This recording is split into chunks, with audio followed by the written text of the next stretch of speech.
Hey besties, welcome back to the Business Besties Club podcast, your go-to space for real, unfiltered conversations about business, marketing and entrepreneurship.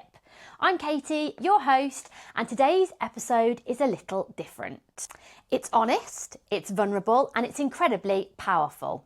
I'm joined by Luke Smith, Managing Director of Smith's Business Supplies, but Luke's story is about much more than business. From washing cars and selling snacks at school to building a company from his mum's living room during COVID, Luke has always had an entrepreneurial drive. But alongside that drive was another story. Growing up without knowing his biological father, struggling with his identity, spending 10 years battling drink and drugs, and eventually reaching a turning point that changed everything. Today, Luke is sober, approaching 5 years alcohol-free, running a successful business and building a life that he is genuinely so proud of. In this episode, we talk about identity, leadership, sobriety, discipline, purpose, and what it really takes to build something meaningful when you've done the inner work first. Besties, please welcome Luke Smith. Luke, welcome to the Business Besties Club. Thank you very much. Thank you for having us. Really appreciate it. I'll tell you a funny story actually. So when your message come through, I had it was 10:30 at night. I down-regulated. Me and my girlfriend had done our nightly affirmations. We were nice and settled, ready for bed. And I made the mistake. It was a blessing in disguise, really. But I made the mistake of looking at my phone at 10:30 and realised that it was a message off yourself.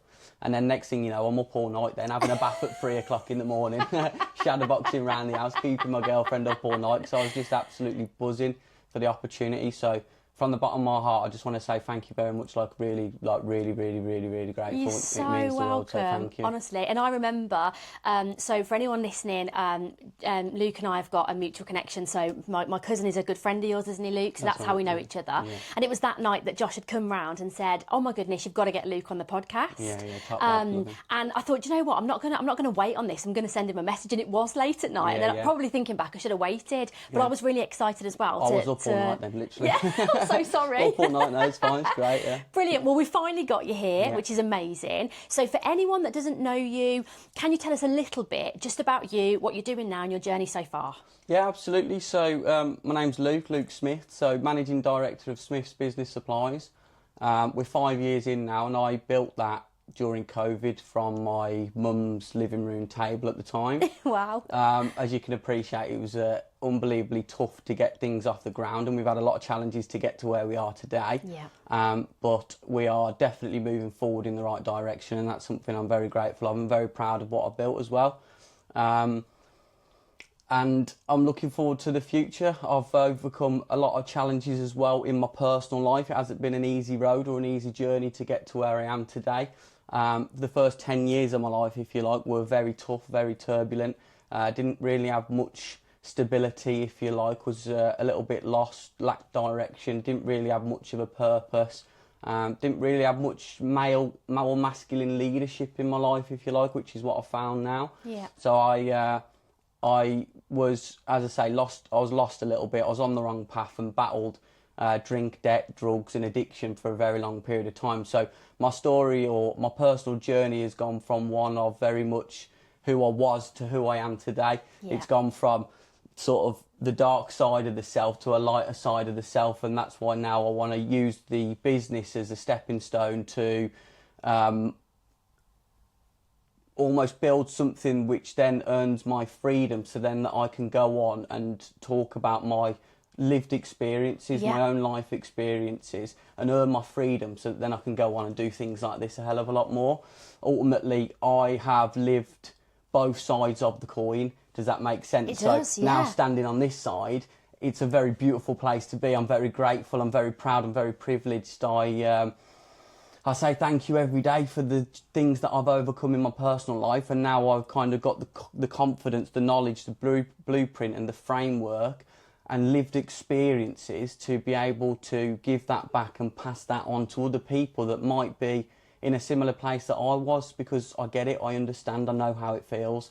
So I have nothing but compassion and empathy towards those people, and I want to use my lived experiences, as I say, to pass that knowledge on to other people who might, again, as I say, who might need yeah. to hear those kind of things. And I think a lot of people should be more open about those things too. Absolutely, and I think there's so much to unpack, and I'm so grateful for you kind of diving in there and telling us a little bit more about kind of what you've overcome to get to where you are now, and like you say, the past and present version of yourselves we're really going to talk about today. But yeah, I'm really grateful for you sharing all this, and honestly, it's just going to be such an amazing conversation to have. So can you tell us a little bit more about what Smith's Business Supplies actually does? Yeah, absolutely. So we supply schools and businesses nationally across the UK with print, ink, toner and furniture and interiors, education and office furniture, and then IT and audio-visual solutions as well. Amazing. Which is good. We built and started with the print, ink and toner, and then now we're slowly transitioning into having 4 key divisions, which will be the print division, furniture and interiors, IT and audio-visual, and then digital signage solutions as well. Brilliant, that's amazing. I know that we haven't kind of dived into it yet, but you told me a lot about the fact that you were quite entrepreneurial from a young age. Yeah. So you would wash cars, you would sell things at school. Yeah. When did you realise that making money and building things like that came quite naturally to you? I probably didn't realise until my later life. It's only now that I look back, really, that I can kind of see the patterns and see the signs, if that makes sense. There were signs there from early age. So I don't know if you remember the Argos book. Do you remember the Argos book as a kid? Yeah. Well, I remember I wanted this sweet shop. There was like a little sweet shop, a little tuck shop in the Argos book.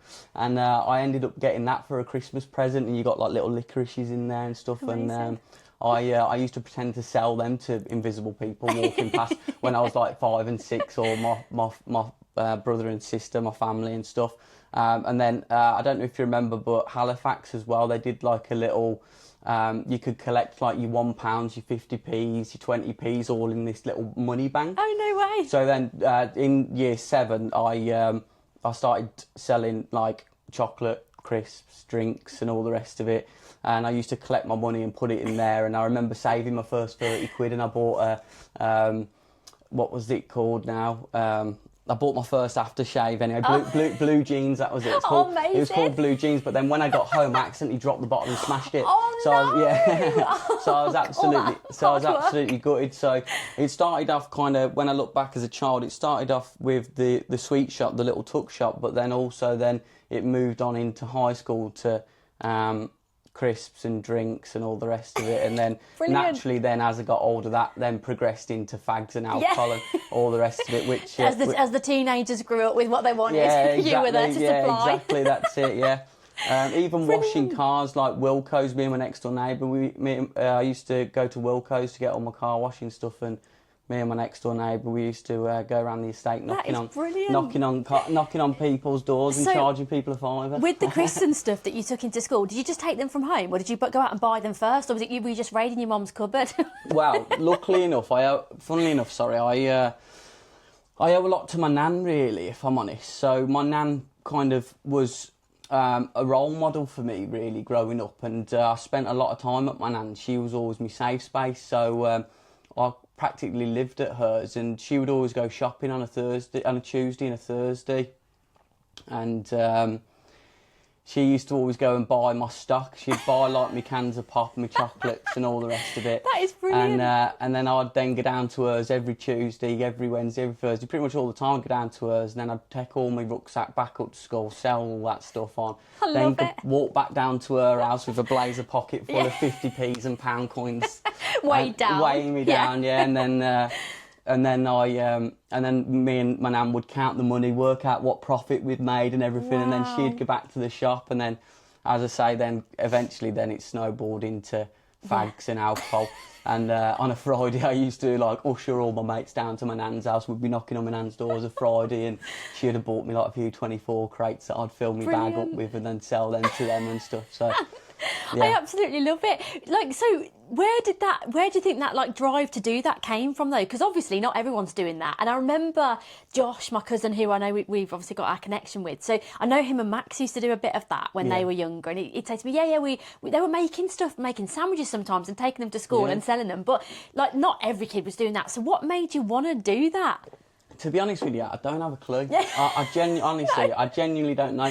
I just think it's in my blood. I think it's in my blood, and I think once I got a bit of a knack for turning £1 into £2, and I just generally enjoyed it. I enjoyed the hustle. I enjoyed making money, and school weren't really for me, if I'm being completely honest. I weren't really very present in school. There was a lot going on outside at that time, so it was more of a another focus, I guess, something else to put you all into. And as I say, I genuinely thank my nan for everything, because she was the one that always said, you know, I've always seen the good in you. I'm going to have an entrepreneurial grandson.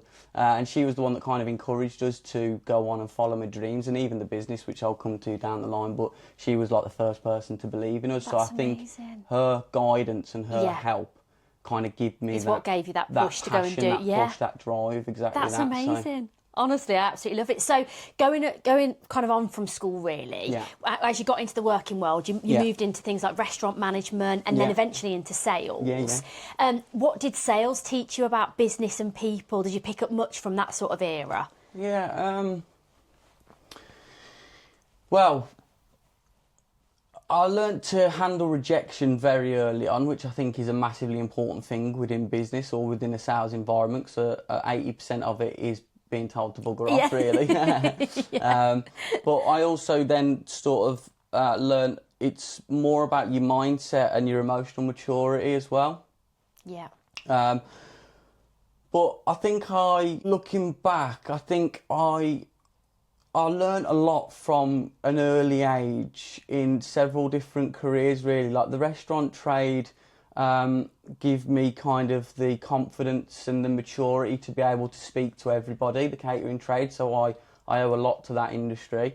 I remember my first shift, I literally leant up the wall like this, like petrified, couldn't speak to anyone. How old were you then when I was 17 then. Okay. And then slowly then progressed into more managerial roles, helping out with the management of the restaurant. But then before all that, I got sacked loads of times, I failed loads of times, I fell on my arse loads of times, I picked myself up loads of times, do you know what I mean? So I think a lot of it just boils down to your mental resilience, really. And having the will to continue to move forward no matter what, and keep knocking on the door, which is what a lot of sales is. Absolutely. Which, we'll get to later properly in more detail, but I think the majority of it, does come down to like how much you want it, your fire, your heart, your passion. Yeah, absolutely. And it is scary, it is nerve-wracking, isn't Absolutely. it? But you've got to build yourself up, particularly if things aren't easy in your personal life as well. You know, it's not, then you're not that person that's going to go in and be this super confident person, because you haven't had that built up, but you've done that yourself over time. Going into that then, so you obviously talk about this 10-year period of drinking and drugs. You know, what was really going on underneath the lifestyle that you had then? Well, if we talk about the past version of myself, as I say, I was very lost. I hadn't met my biological father until I was 25, which was a major turning point for me then. So naturally, growing up, I had a lot of uncertainty, and uncertainty causes fear, fear causes anxiety, and anxiety causes depression. So naturally, my coping mechanism back then to the weight that I was carrying and the internal noise was to pick up the drink, and then drink naturally then led to other things like drugs and all the rest of it. So there was some very tough times, but I believe tough times create strong men, and I believe that everything happens for a reason. All those things, all those past experiences, I'm very grateful for, because ultimately they've made me the man that I am today. Absolutely. And I have lived both sides of the coin. I've been in, the depths of hell and the darkest of places, but now I'm also on the other side, whereby I'm grateful for life every single day. So I've lived both sides. I've experienced both sides. But as I say, there was a lot of uncertainty, there was a lot of fear. I didn't really know who I was. My identity was shattered from a very young age. And once I met my father, that was the turning point for me then. That made me realise who I am, where I've come from. Wow. Healed and fixed a lot of inner wounds that I'd carried for years. I remember the first time we spoke, just watching his mannerisms, how he kind of got dressed the same, and understanding that we originate from Romany gypsies, which then made a lot of my personality traits come to light. Wow. So there was a lot going on when I was younger, and ultimately I was just on the wrong path for a very long period of time. Yeah. But I'm grateful, as I say, of all those experiences. So in 2018, the drink driving conviction that you had forced you to take a pause, didn't it? Yeah. Looking back, I'm guessing that was a huge wake-up call. Yeah, definitely. I think that was the first, if we look back at my life, the 2018 and drink driving, that was the first major turning point for me. That was when I thought, this lifestyle that I'm now living isn't for me anymore. I didn't want to go out to sea anymore. I didn't want to keep getting washed up, and I let everyone down. I let myself down, but I let my nan down most importantly. So then I decided to go on a mission of 12 months sobriety for the first time ever.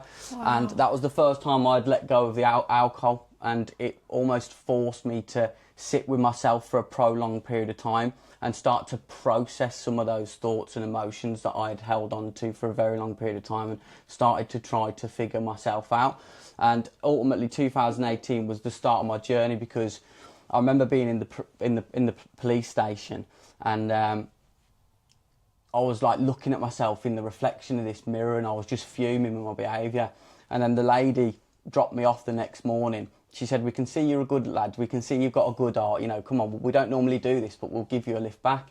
Oh. Anyway, she gave me a lift back, and I turned the car on, and the first song that played was Michael Jackson, Man in the Mirror.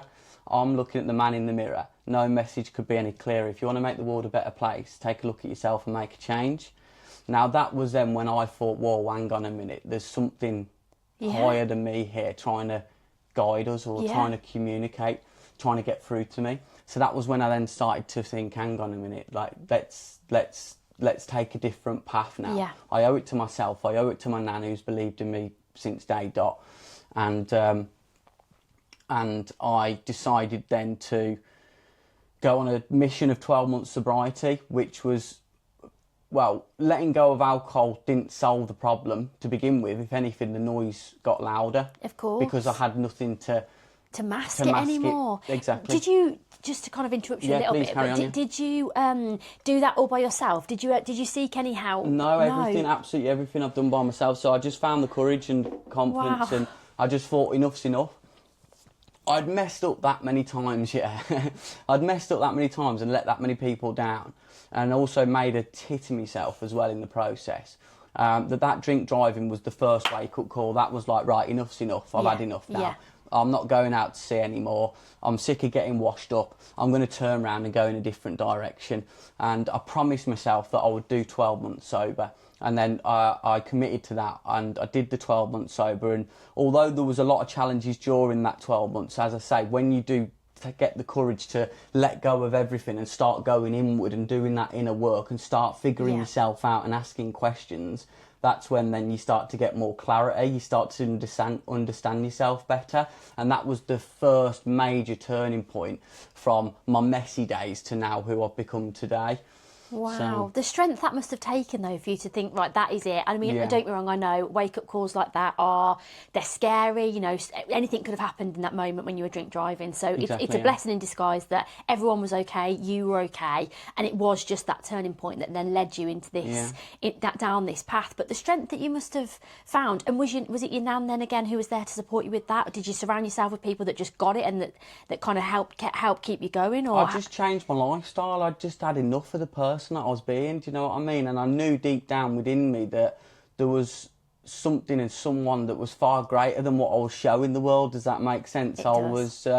I was letting as I say, I was letting myself down. I was letting the people down that believed in us, and I knew that I was destined for more. I knew that I was destined for a much bigger, better life. But at the same time, there was a lot of inner turmoil that you needed to overcome. I needed to overcome first before I transitioned into where we are now. Which is a really sensible way of actually looking at it. If you think about it, you know, that's the way you saying it out loud like that makes complete sense, but so many people don't look at it like that, you No, know. They'd probably just go from one thing to another, whereas you've thought, actually, I'm going to give myself that time to really understand why am I like this, why have I gone down this path, definitely. and I can't move forward until I know all that, which is it's just amazing. And the pain and what I was carrying within, I was then going around sort of projecting that onto everybody else, because when you're hurting, you hurt others. Do you know what I mean? So that drink driving, as I say, that was the best thing that ever happened to me, categorically the best thing that ever happened, because, as I say, it forced me into taking a different path, and I'm forever grateful of that experience. That was the first major turning point. Wow.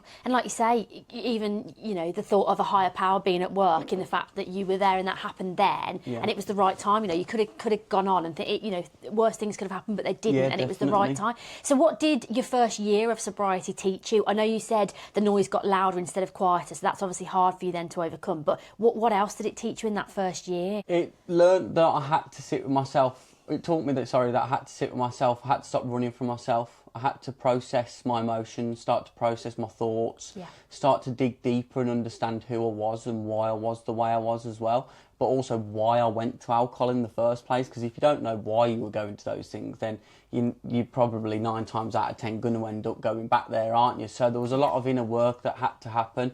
There was a lot of solitude. There was a lot of sitting with myself. There was a lot of, as I say, processing emotions, figuring out my mindset. And just starting to understand who Luke was without all that as well, because that's something that I'd never experienced. I picked up the drink from a very young age, probably sort of 13, 14, in high school naturally. And it was a very, very, very exciting time. It was a complete transition of what I was used to who I was. So I was figuring myself out massively, and just started to live a completely different lifestyle, really, and ultimately live a completely different lifestyle, but also put myself in completely different environments. And then I started to attract different people as well. And then naturally, when because I was starting to become better within, I started to attract better. So then then I started to attract better people, and naturally then I started to see things from a clearer perspective, and it was the turning point, really. It was the best 12 months of my life. Wow. What, I mean, God. One of, anyway. Yeah, there's so much there, though, to unpack. And you doing all that yourself is just absolutely huge. Did that, then, obviously, it impacted relationships, I guess, with friends and things? Is that, you know, did you have to seriously think about the people you were spending time with and, like you say, the environments that you were putting yourself in, and physically remove yourselves from those sort of situations? Definitely.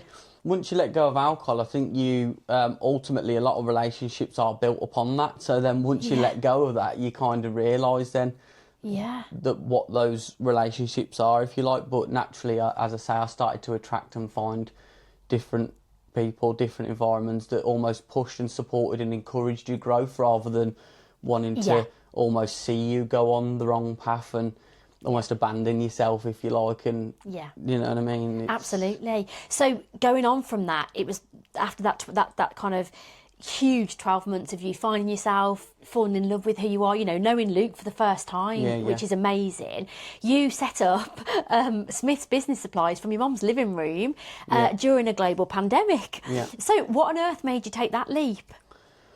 So I worked for a company anyway in a very similar industry. Okay. And as I say, during that period of 2018 to 2019, that was my first year of sobriety. That was the first year of me letting go of all my bad habits. So I then started to see things from a much clearer perspective within the office environment that I was in. Okay. And I started to realise that the leadership that I was surrounded by wasn't the kind of leadership that I wanted to be involved with anymore. Okay. I had outgrown that.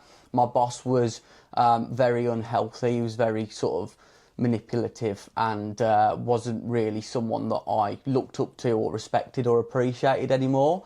So I got my car back at the end of the August 2019, so that first year, and then I quit my job and then decided to worked for another company first for a little short period of time, realised that wasn't for me. I had this sort of vision and dream and ambition that I wanted to go and build something for myself, and then I decided to take the plunge and quit my job in the February 2020. Literally, and then we went into lockdown. Yeah, exactly. Oh my God. Yeah, exactly that. So literally quit my job February 2020, and then lockdown happened, pandemic happened. I thought, shit, I don't know if I've made the right choice here, but there was there was a lot of uncertainty. But at the same time, I always believed in myself, believed in what I was capable of, and I also knew my past experiences of what I'd already accomplished, and knew that I could have that same success for myself, if that makes sense. Yeah. So I kind of, my back was against the wall, really. My back was against the wall, and almost forced into it, really. You've quit your job, you know, you've got to earn money now, I suppose. And you've got to make it happen, haven't you, in some way? Yeah, exactly that. So my back was against the wall, and I just thought, sod it, this is it. I can't go back. I've got to go forward. Yeah. So I utilised the time during lockdown, set up a little desk on my mum's dining room table in the living room to begin with, and half of the screen was the business and the other half was Call of Duty, Warzone, because it was lockdown. And that's all everyone was playing.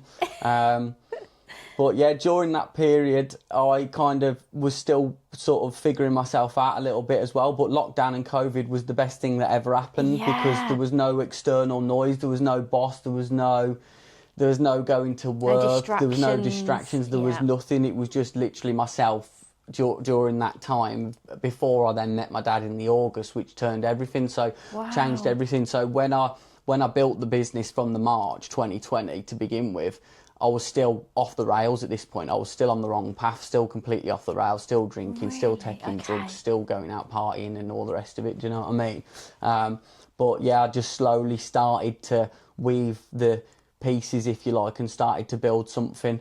That's amazing. But everything happens for a reason, and then I knew that I would never have built a successful business without putting myself first for the first time, which was then what ultimately led to me taking the step to go and meet my dad. Because then once I did that then changed everything, and now 5 years later, this is where we are. So I had to take those and make those little steps first before I could go on and build a business with clarity and inner peace, and knowing that I am good and I'm on the right path and I'm healthy and I'm well and I'm healed. Do you know what I mean? Yeah. Whereas before that, I weren't those things. No.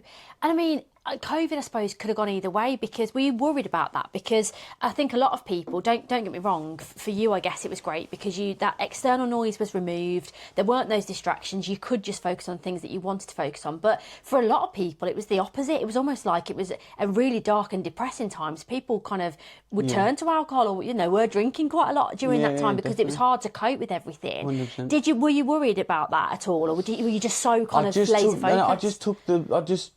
I just enjoyed the moment, really. It was just one of those strange, weird events that, like, everyone had to just take it day by day. So, like, there was a little bit of building the business and making calls to construction companies that were open, or key workers that were open within primary schools or nurseries and whatever, or any key workers. And then the other half of it was playing Call of Duty or whatever else. So I didn't really think about it too much. I just knew in the back of my mind that was what my mission statement was. That was what I was going to do regardless. It was just kind of building the foundation, building the structure, getting things ready for when lockdown had lifted and things had opened really back up, and then I could just go at it like a bullet at a gate then.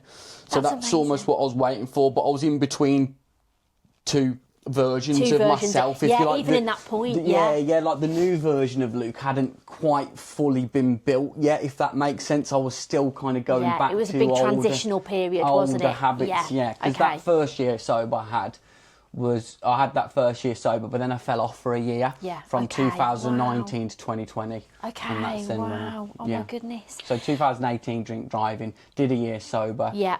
quit my job, blah, blah, blah, set up my business, then fell off for another year until the following August. Wow.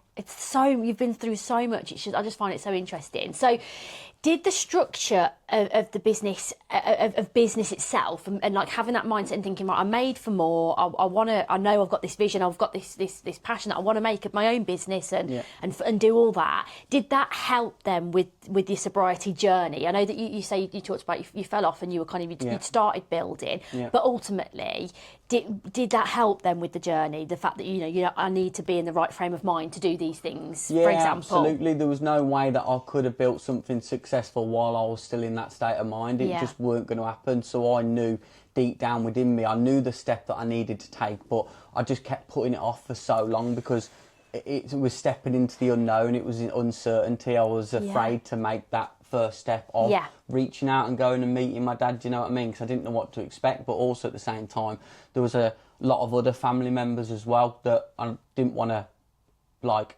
let them down. Really, I was scared of what their opinion might have been, if that makes sense. But I just knew within my heart of hearts that for me to have fixed myself and for me to become the man that I am today, I knew in the back of my mind that was the step that needed to be taken, because I only knew 50% of who I was.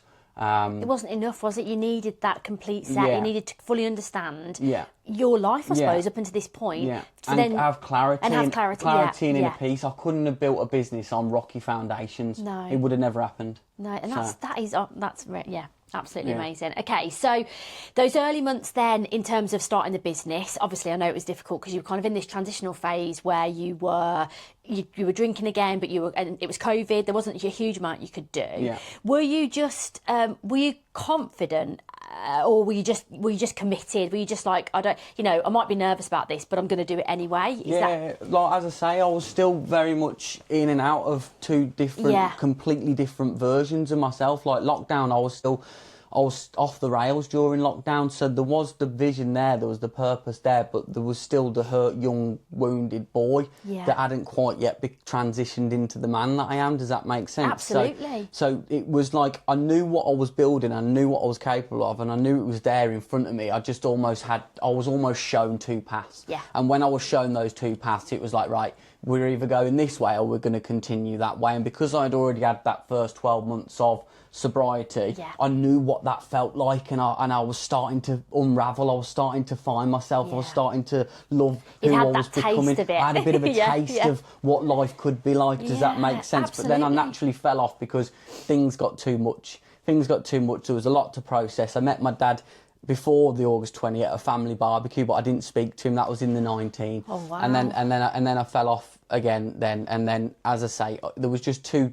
transcending lifestyles and two paths that I was shown, and I'm grateful, and luckily I decided to choose the path of business, really. But it's not easy, is it? I mean, when you talked about that first 12 months of doing that completely on your own, and ultimately not seeking any help, thinking I've got to change, I've got to do this, etc. It's not easy to maintain that, like you said, and then when there's still all this external noise and you still haven't kind of got that validation, it's quite natural that you're going to fall off and you're going to kind of do those things. Yeah, so I totally get it. It was foreign territory as well. Yeah. It was a completely different lifestyle than what I'd ever lived for the last 10 years. Do you know what I mean? Yeah. So facing yourself is it takes a lot of strength and a lot of courage to decide to go through the fire. And well, think about 10 years worth of your life compared to a 12 months of you doing it, which is amazing. But you know more of that life than you do of the new life. Exactly. So it's going to take you a long time to figure it 100%. Out. So do you want to talk to us about that turning point with your dad, and do you want to tell us about what that was like, and then what kind of changed then in that point for you to think, right, this is it now? Yeah.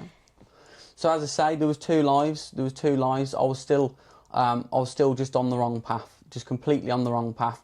And I decided in the August, as I say, lockdown was the best thing that ever happened, because it forced me again, not only forced me into going and building a business, but it forced me to sit with myself again, but this time without external distractions. Yes. There was no boss, there was no financial bills that needed to be paid because I was living at my mum's house, so on and so forth. So it was just a great time. And then come August again, I just had enough. I just literally had enough of the person that I was being, and I knew in the back of my mind I had to go and do what I needed to do. I had to put myself first. So I decided to reach out. I phoned my dad, called him, turned up at his house, and me and him literally, from the minute we met, he's just like myself. He can talk back legs off donkeys, and we just had 6-7 hours of just literally just verbal diarrhea, just talking, and like he had saved things for me since I was 2, like as a young boy, to show me and stuff. And as I say, he taught me loads about who I am, where I've come from, like give me my identity back, if you know what I mean. Yeah. Understanding that, again, we originate from Romany gypsies, which then makes sense into like my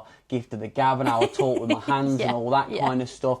And he almost, like, his presence just completely almost fixed that wounded boy, if you like, and I didn't realise how much I needed that in my life at the time. I used to put it off, push it to one side, didn't think it mattered as much. Yeah. But really, like now when I look back, like that is what made me who I am today.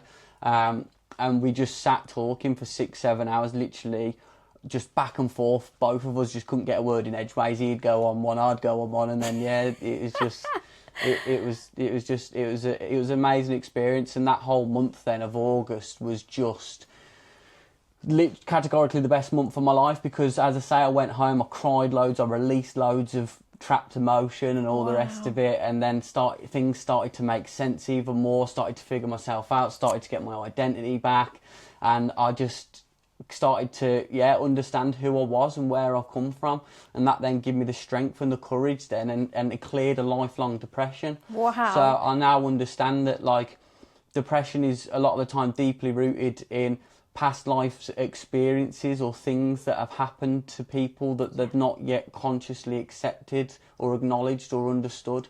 As I say, I grew up perhaps learning with a lot of uncertainty and learning to doubt myself. Yeah. And before I learnt to actually believe and trust in myself, do you know what I mean? So Absolutely. that uncertainty causes fear, fear causes anxiety, and anxiety causes depression. So because I was so uncertain about who I was, where I'd come from, why I was so different to my surroundings and my peers, if you like, that day, literally, I went home and I was building my first ever desk in the living room, because my mum said I couldn't be making sales calls in the living room anymore. I had to go up to my bedroom. I need the dining room back. Yeah, she needed the dining room back. So then I was building this desk, and I just remember just crying, just pure tears of joy. Wow. And then from then on, that, like, everything has just started to unravel. So I'm like a bit of a late bloomer, really. I'm still figuring myself out now, if you know what I mean. I'm still finding what music I'm into and all sorts of stuff. Wow. Like, I shared a room with my brother till I was 24, so naturally, I'm only 30 now, so I'm still very much in the infancy stages of figuring out who Luke is. Yeah. Do you know what I mean? Which is a beautiful experience. But I was going to say, what an exciting thing to be embarking on as well. You know, after having gone through all of that, I mean, it's so emotional, isn't it? Yeah. Having gone through that, and then now, you know, the exciting prospect is what's ahead, what's to come. You know, there's just so much to it. So it's absolutely just incredible. Yeah. So another incredible achievement is that you're approaching nearly 5 years sober. Yeah. So which is absolutely incredible. Yeah. And how has that, like, kind of changed the way you now lead and run your business? Yeah. Well, as I say, like, I'd experienced unhealthy leadership in the past, and I wanted to be the complete opposite. Like, I want my staff to be able to know that I am emotionally and mentally mature and I'm a safe space. I don't want to just help them professionally, but I want to help them on a personal level as well. So I chose business, but I also chose myself. But it weren't the letting go of alcohol that saved me, it was the inner work. And then the business on top of that now has just given me a purpose. And when a man's got a purpose and a man's got something that he wants to build, and he can see something now, all those inner visions that I had from sitting on a dining room table to what we've now built, when you see that manifesting and when you see that starting to come together, naturally then that becomes really addictive. So I chose myself and I chose the business, but I chose to become the best version of myself, so that then ripples out into others, so that I can be that guide, that leader, that role model, that person that people can look up to that I perhaps didn't really have when I was younger. I want to become everything that I didn't experience, so I can pass that on. But also, most importantly, when I've got children as well, which is the main thing, I want to be a role model, a present, loving, emotionally stable father, and be available for them as well. So it's not only for myself and the staff, but it's also for the future generations that I'm going to go on and build. But as I say, I chose myself. I chose myself, and I chose this path, because I know where this path's leading, and I know that the business is just a stepping stone. The business is something that I'm just going to build for now, to then take me to doing this full time, which is what I believe will happen. And do you find that being that kind of person within business and being that kind of boss to the people that work for you, does that tend to attract you? You know, do people come to you with things they want to talk about? Do they see you in that light very much? Definitely, absolutely, because your energy speaks volumes, doesn't it? Like, and a lot of people, what I've come to learn is a lot of people just want to be seen, heard and understood.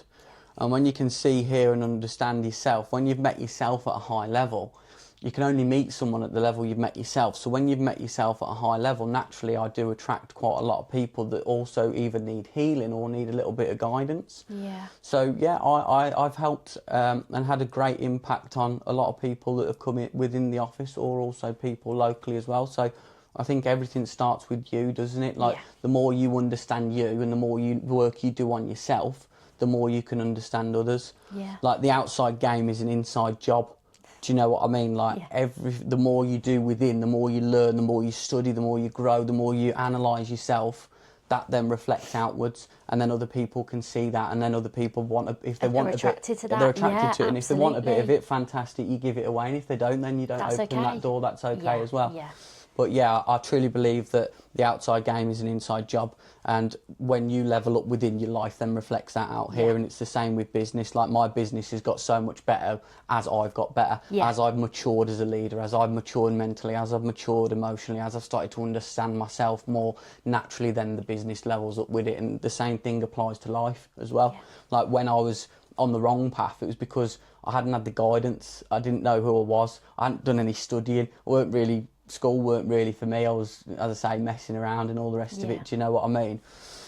So my inner world reflected that outer reality back then. Does that make sense? Absolutely. Like, when I was drinking, taking drugs, my mindset was in a mess. Well, guess what? Like, my outer world was also in a mess, and everyone else experienced that. Whereas now I've rebuilt myself. I've become addicted to self-development. I let go of alcohol. I'm 5 years sober. Every day feels like I've swallowed a limitless pill, and it's addicting. I've got new addictions now. Do you know what I mean? But amazing, healthy habits and addictions that you can that are life changing, and also definitely. not just changing your life, like you say, changing those of the people around you, which is just incredible. Yeah. How do you manage pressure now compared to, like, say, back in the day, early 20s, whatever? Obviously now you've got a lot more that you're responsible for. You don't live at home anymore. You've got a house. You've got a business. You're responsible for staff. All those sorts of things. Yeah. How do you manage pressure when that comes along? I think nowadays I'm a lot more emotionally mature, so I used to always react to everything. I was so emotionally reactive, whereas now I just choose to respond. Yeah. And that's how you take your power back. And the power comes from peace is where the power is, and it's trying not to let external factors take your peace. Okay. And you've got to always just look for the lesson and the lesson and the experience and everything. Like, what's this teaching me here? So I don't really let pressure consume me so much. I've got a very regulated nervous system. I think pressure is a privilege, but I'm also very grounded in the present moment as well. I think, like, I don't try and look too much to the future, or I've let go of the past completely. I'm rooted and grounded in the now, and as long as I'm making the right decisions today, they will then compound into a much better result long term anyway. So pressure is something that, I feel every now and then, but I don't consume it. I don't let it get to me. I choose to respond rather than react. And like you say, break it down, understand it. Why am I feeling this pressure? How can I then kind of deal with that, and how I react to that is everything, isn't it? Okay. What role does being disciplined play in your life? Do you have to be, with the kind of way you approach everything now, do you have to be very disciplined with everything that you do? Yeah, definitely. I've got to be disciplined with myself. I've got to be disciplined with my own lifestyle, my own habits, how I lead my life, because it's not just about me anymore, it's about other people that are in the room as well. Yeah. And I think that I am a very disciplined individual. As I say, I'm now coming up to 5 years sober, which is a massive thing in itself. And I think the life that I want to build and what I want to pass on to generations long after me, I think I owe it to myself and I owe it to them as well to be disciplined and to make the right choices. And I think that the choices that we make today ultimately compound into a much greater result down the line. And the best math that you can ever do is to figure out, like, what are my daily choices today going to look like in 2, 3, 4 years' time. Now, I'm so grateful of the 4-year-old kid that decided to choose himself and set up the business, because that 25-year-old kid, what he's now give the 30-year-old man. I'm like, nice one, mate, thank you. Thank you. It was tough. It was very, very tough. We've had some tough times, and we've been through a lot, not just personally, but the business as well. Business hasn't been easy. No. But I'm very grateful because now I'm going to promise myself as the 30-year-old lad is also going to be super disciplined to get what the 40-year-old man wants for himself down the line as well. Love that. God, it's not easy at all. If anyone that's listening at the moment who might be struggling privately, in lots of different ways, I suppose, with anything, you know, what would you say to them? I'd say find a support network, seek counsel, find people that where your vulnerability is a strength and isn't used against you. Okay. Find people that have seen, heard and understood themselves and that have empathy and compassion, because those people will also be able to see and hear you and understand you. Find people that you can trust in and confide in, not people in the pub that ain't really met themselves yet. Not everybody, but most. Yeah. But find people that, as I say, that are a safe space and people that you can trust and confide in and speak to. But understand that it is okay. Like, it's okay to feel like that. I've felt like that. I've lived both sides of the coin. I know how it feels. But the best advice I could ever give is to just sit with yourself, process things. Like, nothing is ever as bad as what the mind makes it out to be. The mind likes to hold on to the past at all costs because that's all it knows. So naturally, you will always repeat those cycles because that's all that the ego, the mind, the past, that part of the brain wants to do. It wants to repeat the past. So people will naturally hold on to the past. So it's very important to understand to let go. The past will only have power over us if we allow it to. And a lot of the time we just attach a set of emotions to past life events. So anyone that's maybe made some mistakes or done something wrong or holding on to things that they've perhaps not yet let go of, just understand that it's okay. We all make mistakes. We've all been through things. We're not our past. We're not our pain. It's okay. And just make sure you feel it, sit with it, feel it, heal it, release it, speak to people, get it off your chest. And then naturally, I am living proof that it does then end up getting better. That's amazing, Luke. Thank you so much. Okay, so you've said you feel very called to help younger people who feel lost or disconnected. And we've talked a little bit about the business being a great kind of stepping stone for what you can then go on to achieve in your life. I'm guessing that just comes from everything that you've been through and the fact that you've learnt so much that you just want to pass on. Is that right? Yeah, 100%. I think you can only teach things that you've been through and lived and experienced yourself.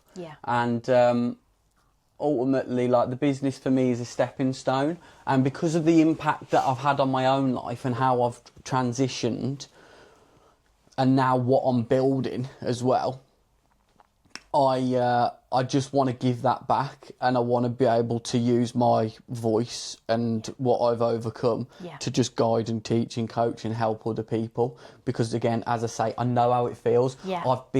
I've been in debt, I've been lost, I've not been able to pay for things, I've ran out of fuel on the way to work loads of times. Do you know what I mean? I've been rock bottom, and now I'm absolutely buzzing, living a life that I'm super grateful of. So I get it, I understand, and I just want to use my experiences to show people that if you are disciplined and you do believe in yourself and you are willing to face yourself and you are willing to go through the fire, that naturally life does get a hell of a lot bloody better. And I am living proof of that. And I don't mean anything material. No. What I mean is inner peace, like peace and presence and consciousness, and learning to just be at one with the self rather than running from the self. Do you know what I mean? So. And getting to people earlier, you know, if they are, you know, so like we talked about, children or teenagers, maybe, whatever, getting to them earlier is probably really key, isn't it? So that they don't have to go so long without any support and help. So it's just incredible. So you just mentioned material things, but what does success look like now for you? You know, I know it's not about money at all. So beyond that, what does success look like for you now? For me, success is like, if I want to go to the gym on a Monday morning at 11 o'clock, I can. It's earning my freedom. It's earning my kids' freedom. It's being able to build something whereby I can either pass that down generations, or I can just go on when I'm 35, 40 and just live or work remotely on a beach. Success for me is inner peace, being content with who you are, being a good person, leading with your art, giving back, doing good things for the people that you've got around you, being a role model, as I say, being someone that people trust, respect and look up to. I think success is so much more than just material. Yeah.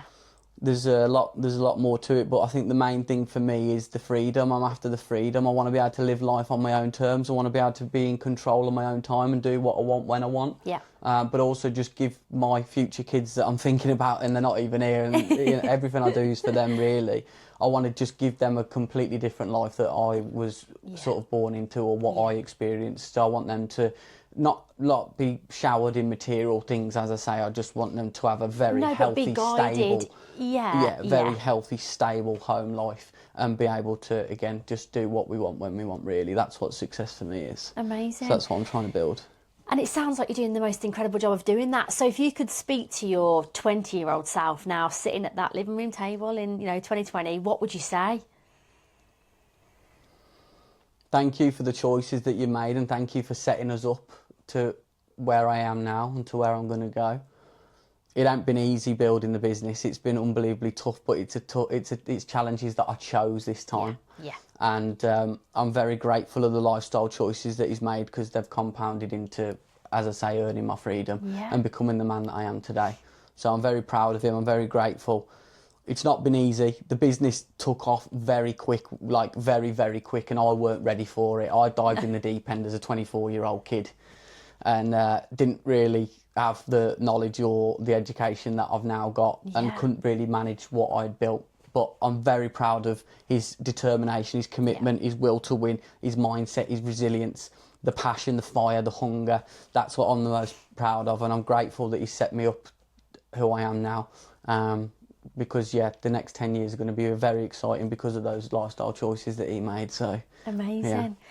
So what's next for you and the business? I know you talked about then it's been tough, and you've had to learn on the job. Have you found that obviously, past experiences with jobs and things do give you a certain level of kind of experience. But then when you go in and do it yourself, it is a whole different ballgame. There's so many things to manage, isn't there, rather than just doing the job. Yeah. So I guess you found that you've learned a lot of that on the job and just thrown yourself into it. Yeah, literally. So what's next for that kind of phase for the business in particular? So at the minute, we're just very much in the scale-up phase. We're in the phase of going from a solopreneur to more of a leader, so stepping away from doing everything myself to now sort of finding and building the team of people that are going to be responsible for almost executing my decision-making. Yeah. And once we've put we're building, we're in the scale-up phase, we're building, and once we've continued to build what we've built, then I want to kind of step away and go on and do a hell of a lot more of this work. Very nervous today with it being my first time, You've been amazing, I believe honestly. This is what my future will be. Yeah. So it's about, as I say, building the business, finding the team of people, and continuing to scale up really from where we are now. Yeah. Fabulous. And giving you that freedom, like you say, to go and do all the things that you feel like you were built for and you were kind of meant to be. Okay, so we always do a bit of a quick fire round. Yeah, okay. So I'm going to ask you a couple of questions. So are you an early bird or a night owl? Bit of both, really. Depends. My mind seems to come alive at night. I think that's my ADHD. My creativity comes in at night, so I can be a little mixture of both, to be fair. Brilliant. What's your go-to coffee order? You drink coffee, don't you? Yeah, latte. Oh, nice. Absolutely. Yeah. Okay. Biggest mindset shift in one sentence. That's going to be hard. You're not your mind. You're not your thoughts. You're the awareness and the observer of that. And your mind and the thoughts and the unconscious self will only have power over you if you allow it to. Once you choose to let go of that and no longer let that determine and dictate your life, that's when you then take your power back and become conscious and become aware. And that's then when you can move forward logically rather than emotionally. That's amazing. I hope you're going to write a book at some point. Yeah, funnily enough, is that a goal? It's on the agenda, but there's that many things I'm trying to tackle at the minute. I'm one of these. I bite off more than I can chew all the time, and there's a long list of things I want to do. But I know, and the thing is, because you're so passionate about it all, you do want to do it all at once, don't you? But it's all coming together, isn't it? Yeah, definitely. It will all happen. I know it will. I can see it in here. I've already manifested things I spoke about 5 years ago. Have already happened. I've already manifested so much in my life already, and I can see it in here, and I see that this will be my future. I will be stood on stage down the line at a later date, helping and guiding and teaching others. I'm just not there yet. I'm just building. But, oh my goodness! But look what you have done in such a short space of time. You know, oh my goodness! You know, the next phase is probably going to come even quicker. Because of everything you've done. You know, and all the determination you've got. It's going to happen even quicker. 100%. Thank you very much. Last one. What one word to describe entrepreneurship? One word. Tough. Is there? Tough. Very tough. Definitely, I totally agree with you. But very rewarding as well. Yeah. You've got to take the rough with the smooth. Yeah. Do you know what I mean? Absolutely. Just not let it consume you. That's the main key. Yeah. Because I weren't ready for the beast that I built. It scaled from $5,000 a month to 60,000 a month, and that transition of who you need to be as well is just it's a completely different skill set, completely different mindset, and I just weren't ready. We went from there to there, bang, so quick. And you've got to learn quickly. Bring all the right people in to help you with that, because you can't possibly do it all on your own. No, but exactly that. I mean, it's a great problem to have. Yeah, absolutely, exactly that it is. Yeah. Well, Luke, it has been absolutely amazing having you on the show. You have got, honestly, I felt very emotional listening to you. I feel like I've learnt a lot, and I think that everyone listening will learn so much from you. So I'm really grateful that you've shared your story, because it's a massive thing for you to do. Yeah. You've been brilliant. I think just thank you. Vulnerability is a superpower around the right people, isn't it? Yeah.